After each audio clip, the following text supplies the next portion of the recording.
দোয়া করবো। রব্বুল আলামিন সর্বশেষ আমরা সেই প্রত্যাশা থেকে আমরা বঞ্চিত হয়েছি। রব্বুল আলামিন তোমার কাছে ফরিয়াদ, দয়া করে তোমার এই বান্দাকে তোমার প্রিয় বান্দা হিসেবে কবুল করো।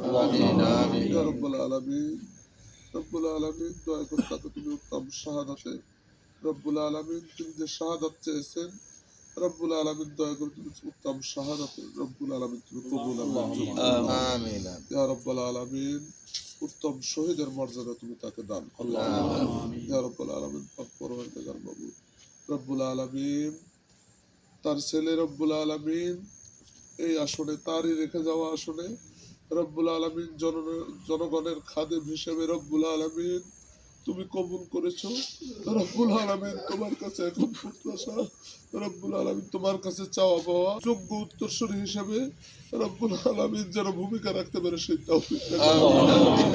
ইয়া রব্বুল আলামিন জনগণের প্রত্যাশা পূরণে রব্বুল আলামিন যেভাবে যোগ্যতা প্রয়োজন, যেভাবে ধৈর্য প্রয়োজন, রব্বুল আলামিন সার্বিক গুণে গুণান্বিত করে রব্বুল আলামিন জনগণের খেদমত করার তৌফিক দিয়ে দাও।